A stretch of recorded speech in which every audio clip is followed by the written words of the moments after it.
Bonsoir à tous, bienvenue.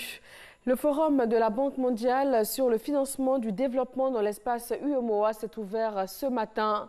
Le président Alassane Ouattara a présidé l'ouverture officielle de cette 5e édition, une rencontre de 48 heures qui réunit des décideurs politiques et aussi des acteurs du secteur privé de plusieurs pays. Fijanaïma. Après le Rwanda en 2018, le choix de la Banque mondiale s'est porté sur la Côte d'Ivoire pour abriter l'édition 2019 du Forum sur le financement du développement dans l'espace UEMOA. Importante rencontre qui réunit les gestionnaires de IDA, le fonds de la Banque mondiale pour les pays les plus pauvres, les donateurs de ce fonds, les pays de l'Afrique de l'Ouest éligibles pour bénéficier des financements de ce fonds et au nombre desquels la Côte d'Ivoire, ainsi que les acteurs de la vie économique, acteurs publics et privés. Le chef de l'État ivoirien, le président Alassane Ouattara, a ouvert ce mardi matin les travaux de cette assise. IDA, le fonds de la Banque mondiale pour les pays les plus pauvres, a entrepris d'investir sur la période 2017-2020 45 milliards de dollars en Afrique. Les secteurs prioritaires qui sont visés par ces investissements sont l'agro-industrie, le transport et le numérique. Dans ce cadre, le présent forum vise à déterminer au niveau de la région ouest-africaine les projets tant nationaux que régionaux à fort impact sur la croissance économique des États et créateurs d'emplois pour les jeunes. Invité à faire part de ses réflexions au forum, le président de la République Alassane Ouattara a plaidé pour un soutien encore plus important aux pays de la région ouest-africaine en raison du poids financier que fait peser aujourd'hui la lutte contre le terrorisme sur les budgets de ces États. L'ampleur de la menace terroriste en Afrique de l'Ouest est devenue une préoccupation majeure pour nos pays. Et d'ailleurs, certains de mes homologues m'ont dit que dans leur pays, quasiment 30% du budget est consacré à la lutte contre le terrorisme et la défense. Et bien évidemment, ceci rend difficile toute possibilité d'ajustement.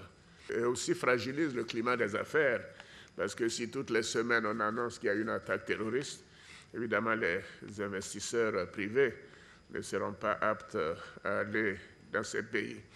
Et s'il n'y a pas d'investissement, bien évidemment, nous avons un handicap pour la création d'emplois. D'ailleurs, ces urgences nous ont conduits à tenir un sommet extraordinaire des chefs d'État et de gouvernement, la CEDEAO, sur le terrorisme, le 14 septembre dernier à Ouagadougou.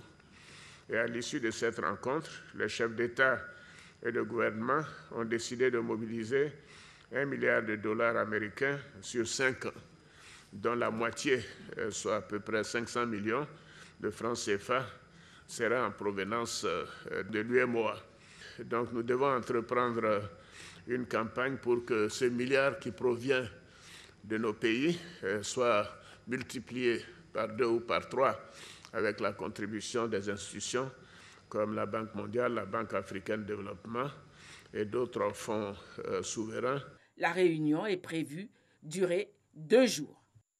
La première dame Dominique Ouattara a assisté hier lundi à la cérémonie de labellisation de l'hôpital Mère-Enfant de Bingerville par l'assistance publique des hôpitaux de Paris. Ce label de niveau argent couronne les efforts consentis par cet hôpital pour la qualité et la sécurité des soins fournis. C'est le premier établissement sanitaire à être labellisé en Afrique de l'Ouest.